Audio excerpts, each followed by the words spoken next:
Good afternoon students. EDIM यानी entrepreneurship development innovation management के आज के इस लेक्चर के सेशन में आप सब बच्चों का स्वागत है। बच्चों, आपको याद होगा कि लास्ट अपन ने जब EDIM का लेक्चर स्टार्ट किया तो अपन ने यूनिट नंबर 3 स्टार्ट की थी, मॉड्यूल नंबर 3, और जो टॉपिक अपन ने डिस्कस किया था लेक्चर नंबर 18 वो था हमारा बिज़नेस प्लान।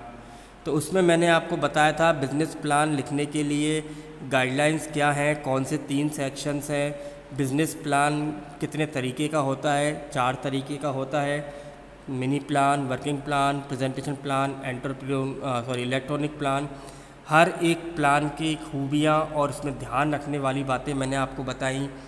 फिर हमने डिस्कस शुरू किया कि एक बिज़नेस आप स्टार्ट करने का सोच रहे हैं उस वक्त क्या प्रोसेस होता है, तो वो हमने देखा था। आइडिया जनरेशन देखा था, environmental scanning, feasibility study, project report preparation और इवैल्यूएशन।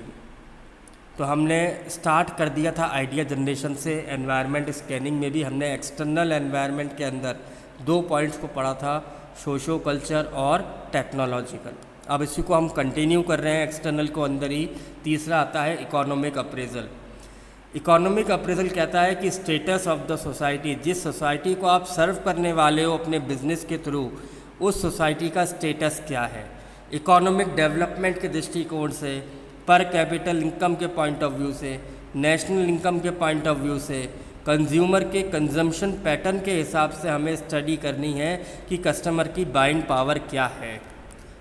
अभी मार्केट में इन्फ्लेशन है, डिफ्लेशन है, क्योंकि हर एक चीज़ का क्या फ़र्क पड़ेगा, आपके बिजनेस पे फ़र्क पड़ने वाला है।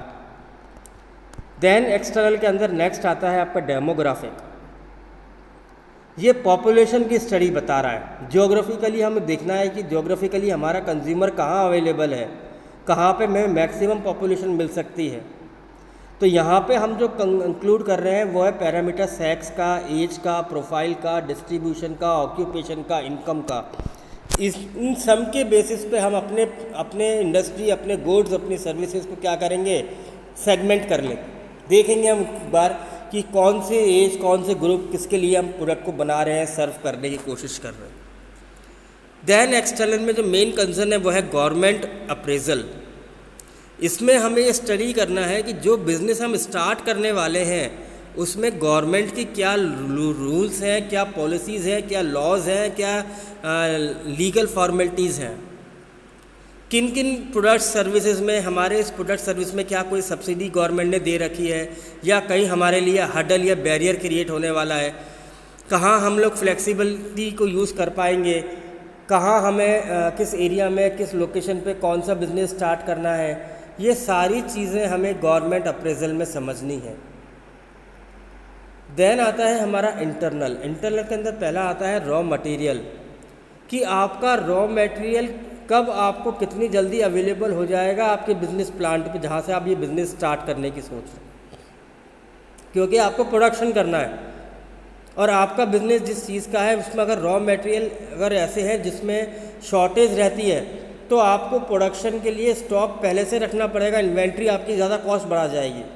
पर यदि आपका ऐसा रॉ मटेरियल है जो कि इजीली अवेलेबल है और क्विक टाइम में अरेंज हो सकता है, तो आपके लिए प्रोडक्शन आप अलग तरीके से करेंगे, अलग स्ट्रेटेजी के बेसिस पे करेंगे। तो यहाँ जो सवाल है वह है मटेरियल अवेलेबिलिटी का, कितनी दूरी पे आपको गुड्स अवेलेबल है और कितनी जल्दी आपको गुड्स अवेलेबल है, ये हमें इसके अंदर एनालाइज करना है। देन प्रोडक्शन और ऑपरेशन। इस प्रोडक्शन के अंदर हमारे पास जो ऑपरेशन हम लोग स्टार्ट कर रहे हैं, इस प्रोसेस में हमारे पास कौन सी मशीनों की रिक्वायरमेंट है, कितनी मशीन्स हैं हमारे पास, कौन कौन से इक्विपमेंट्स हैं, कौन से टूल्स हैं, कौन सी टेक्निक्स हैं जो इस प्रोडक्शन के लिए रिक्वायरमेंट है, जो हमारे प्रोडक्ट बनाने में रिक्वायरमेंट है, ये हमें स्टडी करनी है। अब हम तीसरे पे पहुंचेंगे, वो है हमारा finance. Total requirement of finance कितनी है, एक बिज़नेस को स्टार्टअप करने के लिए कितना एक्सपेंस आएगा, फिक्स्ड एसेट के लिए कितना है, फिक्स्ड कॉस्ट कितनी लगेगी, वेरिएबल कॉस्ट कौन कौन सी है। तो हमें हमारे लिए सारे एक्सपेंसेस के बारे में सोचना है, क्योंकि इन्हीं एक्सपेंसेस को तो हम देखेंगे ना अपने इनकम स्टेटमेंट में कि हमारे पास कितना कैश फ्लो कब कब आता रहेगा, कैसे हम फिनेंस का बंदोबस्त करेंगे, पैसे का अरेंजमेंट करेंगे, क्योंकि ये सब चीज़ें लगेंगी। Then market. मार्केट कहाँ है, आपका पोटेंशियल कस्टमर कहाँ है, कौन सा टारगेट कस्टमर को आप टारगेट कर रहे हो, डिस्ट्रीब्यूशन आप कैसे करोगे, फाइनल गुड्स उस तक कैसे पहुँचाओगे, ये सारी चीज़ें आपको उस मार्केट से रिलेट करते हुए स्टडी करनी पड़ेंगी। देन आता है ह्यूमन रिसोर्स। ये है आपके कि आपके प्रोडक्ट के लिए, आपकी ऑर्गेनाइजेशन के लिए आपको कितने ह्यूमन रिसोर्स की रिक्वायरमेंट है, कब कब कितने लोगों की रिक्वायरमेंट रहेगी, और उसमें हमें कितनी कॉस्ट इंकर होगी, हमें कितना एक्सपेंस होगा, ये भी हमें अंदाज़ा लगाना है। आफ्टर एनवायरनमेंट स्कैनिंग तीसरा पॉइंट आता है फिजिबिलिटी एनालिसिस।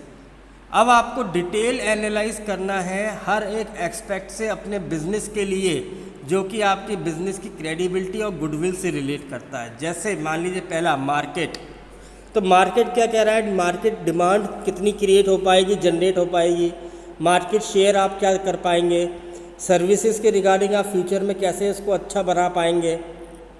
तो कई सारे फैक्टर्स हैं डिमांड और सप्लाइज के मार्केट के, जैसे कंजम्पशन पैटर्न,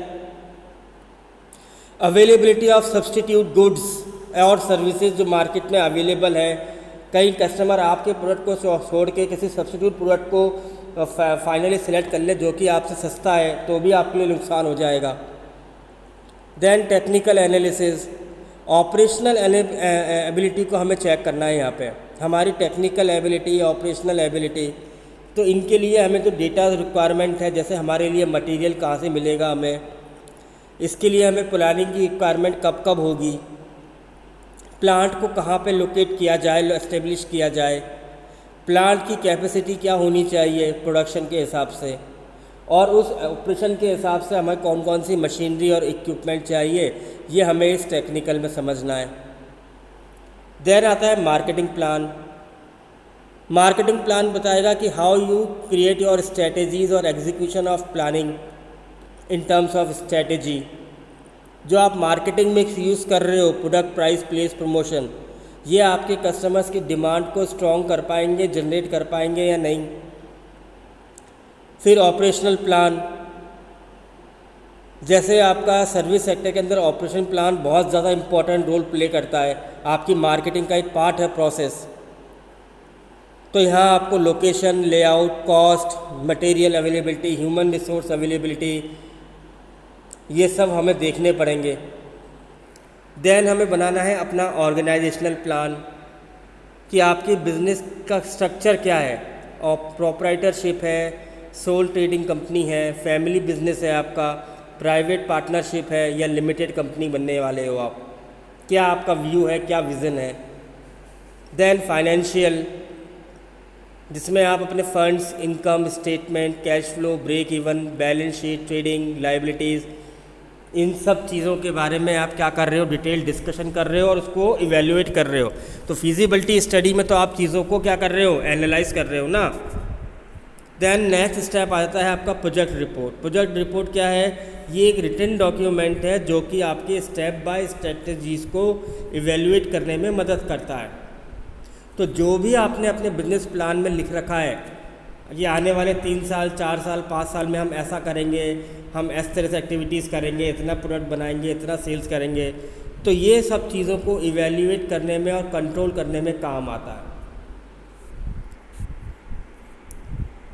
यदि हम ऑब्जेक्टिव्स देखें तो पहला आता है कि जो डॉक्यूमेंट हम तैयार कर रहे हैं वो हमारे फ्यूचर के प्रोस्पेक्ट को लेके बता रहा है और हमारे बिज़नेस की ग्रोथ को लेके बता रहा है कि आने वाले समय में ये जो हम स्ट्रैटेजीज़ बना रहे हैं, जो हमने ये एनालाइज किया था, जो हमने ये आइडिया सोचा था, ये कितना काम का है। देन हम हर उन रिसोर्सेज को देखेंगे जो कि हमारे इस प्लान को एग्जीक्यूट करने में हमें रिक्वायरमेंट है। हमें हमारे आइडिया को और ज़्यादा रिफाइन और क्लैरिफाई करना है। हमें ये देखना है कि कहीं इसमें कोई गैप तो नहीं आ रहा, क्या हम जो सोच के चल रहे हैं उसकी प्लानिंग में और उसकी प्रैक्टिकल कंसेप्ट में डिफरेंस हो, जो कॉम्पिटिटर मार्केट के बारे में हम स्टडी कर रहे हैं उसमें कहीं कोई लैकनेस रह गई हो, ये हमें इसके अंदर बिजनेस प्लान से मालूम चल जाता है। अनदर जो बेनिफिट या ऑब्जेक्टिव हमें इम्पोर्टेंस नज़र आती है वो ये कि हमें अपॉर्चुनिटीज़ और चैलेंजेस के बारे में मालूम चलता है मार्केट में। अब शॉर्ट कमिंग आने वाले समय में हमारे लिए कौन कौन से चैलेंजेस हैं, कौन कौन से बैरियर्स हैं, क्या थ्रेट्स हैं और हमें इनमें क्या क्या अपॉर्चुनिटीज़ नज़र आती हैं, ये भी हमें हमारा बिजनेस प्लान बता देगा। बिजनेस प्लान आपके पूरे बिजनेस मॉडल की स्ट्रेंथ और वीकनेस को समझाने में मदद करता है। आपके प्लान को प्रॉपर प्लानिंग के साथ एग्जीक्यूट करने में मदद करेगा।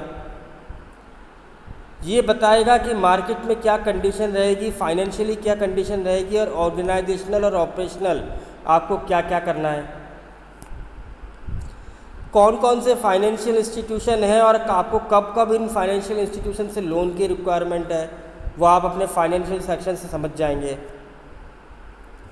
आप अपने अदर बिजनेसेस को भी कुछ अगर परस्यूट करना चाह रहे हैं वो भी आप इसमें कर सकते हैं।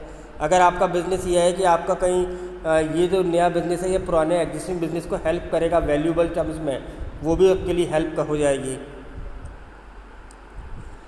बिज़नेस प्लान आपकी करंट परफॉर्मेंस को भी मेज़र करने में मदद करेगा कि अभी आप कहाँ पर हो, where you are in present now. ऐसे ही ये आपके एक्चुअल बिजनेस की प्रॉस्पेक्ट को भी फाइंड आउट करने में मदद करेगा। और लास्ट पॉइंट आता है कि ये आपको आपके विज़न के अकॉर्डिंग प्लानिंग बनाने में भी मदद करेगा कि जो बिज़नेस में विज़न लेके आप चले थे ना उसके अकॉर्डिंग आप अपने प्लान्स को डिज़ाइन कर सको, यही हमें इसमें हेल्प मिलेगी। तो यही है बच्चों आज का topic, lecture number 19। I hope कि आपको समझ में आ गया होगा। Thank you very much.